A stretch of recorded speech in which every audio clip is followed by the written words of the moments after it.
हरियाणा में लोकसभा की 4 सीटों के लिए बीजेपी की सूची में सबसे बड़ा उलटफेर हिसार में रहा।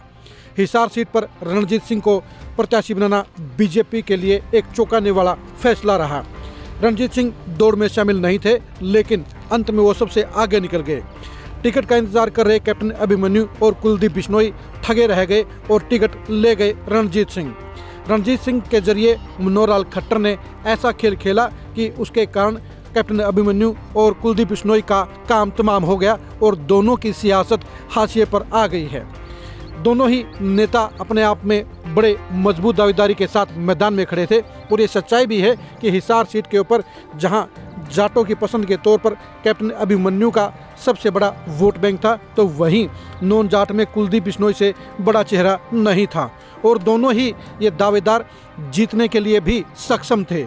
लेकिन इसके बावजूद बीजेपी ने जीतने वाले प्रत्याशियों के बजाय रणजीत सिंह के ऊपर दाव लगाने का काम किया। अब सवाल ये उठता है कि मनोहर लाल खट्टर ने ऐसा क्यों किया। इसके बारे में हम दोनों ही नेताओं की अलग अलग से कहानी आपको बताते हैं।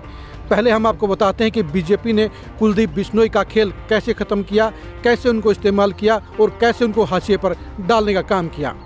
बीजेपी ने 2013 की सियासत में ही कुलदीप बिश्नोई को अपने साथ लेकर अपनी घेराबंदी कर ली थी, अपना चक्रव्यूह रच दिया था। कुलदीप बिश्नोई को सीएम बनने के सपने दिखाकर पहले उसके साथ गठबंधन किया और 2014 के लोकसभा चुनाव में कुलदीप बिश्नोई के वोट बैंक पर कब्जा करके विधानसभा चुनाव में उन्हें लात मारने का काम किया। अब इसके बाद में दोबारा से बीजेपी ने ठीक 10 साल के बाद कुलदीप बिश्नोई को एक तरह से फिनिश करने का काम कर दिया है। अब 10 साल के बाद कुलदीप बिश्नोई को 2024 में बीजेपी ने खात्मे की कगार पर डाल दिया है। कुलदीप बिश्नोई को टिकट नहीं देकर अब बीजेपी ने उनको रास्ते पर ला खड़ा किया है और कुलदीप बिश्नोई के लिए अब घर बैठने के अलावा कोई रास्ता नहीं है। ना तो उनके बेटे भव्य बिश्नोई को मंत्री बनाया गया और ना ही कुलदीप बिश्नोई को टिकट दी गई। यही वजह रही कल ट्विटर के ऊपर Bishnoi boycott BJP hashtag trend में रहा। अब सवाल ये उठता है कि अब कुलदीप बिश्नोई क्या करेंगे और कुलदीप बिश्नोई के समर्थक 1 लाख वोटर क्या फैसला लेंगे। जाहिर सी बात है, कुलदीप बिश्नोई की टिकट कटने के चलते अब उनके समर्थक वोटरों में बड़ी नाराजगी का आलम है। लेकिन दिक्कत इस बात की भी है कि उनके वोटर कहाँ जाएंगे, क्योंकि उनके वोटरों के लिए ना तो कांग्रेस में कोई जगह बची है और ना ही बीजेपी उन्हें अच्छी लग रही है। इसलिए मजबूरी का परिणाम क्या आएगा ये तो कांग्रेस के प्रत्याशी के ऐलान के बाद ही पता चलेगा। लेकिन ये बात सही है कि मनोहर लाल खट्टर ने सीएम से हटने के बावजूद अपनी सुपर पावर का इस्तेमाल करते हुए कुलदीप बिश्नोई को भी निपटाने का काम कर दिया है। अब बात करते हैं कैप्टन अभिमन्यु की। कैप्टन अभिमन्यु जब 2014 में चुनाव जीतने के बाद बड़े मंत्री बने तो उसके कुछ ही समय के बाद जाट आरक्षण आंदोलन के बाद उनके मुख्यमंत्री बनने की संभावनाएं जताई गई। वो मुख्यमंत्री की दौड़ में भी शामिल थे, लेकिन उन्हें इस बात का एहसास नहीं था कि सीएम पद पर दावेदारी उनकी सियासत को हाशिए पर डाल देगी और उनको ज़मीन पर लाने का काम करेगी, उसको रास्ते पर छोड़ने का काम करेगी। 2019 में विधानसभा का चुनाव हारने के बाद कैप्टन अभिमन्यु को इस बात की उम्मीद थी कि या तो उन्हें राज्यसभा में भेजा जाएगा या लोकसभा के लिए 2024 में टिकट दिया जाएगा।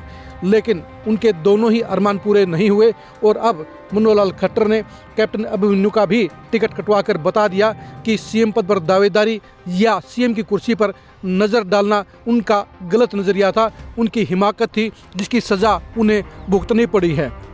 यही वजह है कि अब कैप्टन अभिमन्यु भी अब सियासत के ऐसे मुकाम पर आ गए हैं जिनके जरिए उनका कोई भविष्य नज़र नहीं आता है और उनकी सियासत भी परवान चढ़ने से पहले ही सड़क पर आ गई है। यानी आज की तारीख में मनोहर लाल खट्टर बेशक हरियाणा के सीएम नहीं हैं, लेकिन वो अभी भी बीजेपी के सबसे बड़े नेता है और हरियाणा में उनके हिसाब से टिकटें दी गई हैं। कुलदीप बिश्नोई और कैप्टन अभिमन्यु की भविष्य की सियासत को जानने के लिए आप खरी न्यूज़ के साथ बने रहिए। कैप्टन अभिमन्यु और कुलदीप बिश्नोई के सियासी अंजाम को जानने के लिए भी आप खरी न्यूज़ के साथ बने रहिए। दोनों ही नेताओं के समर्थकों के फैसले को लेकर भी आप खरी न्यूज़ के साथ बने रहिए। दोनों ही नेताओं के टिकट कटने के बाद बीजेपी के चुनाव अभियान पर पड़ने वाले इफेक्ट को जानने के लिए भी आप खरी न्यूज़ के साथ बने रहिए। आप हमारे फेसबुक पेज को फॉलो कीजिए, आप हमारे यूट्यूब चैनल को सब्सक्राइब कीजिए। नमस्कार।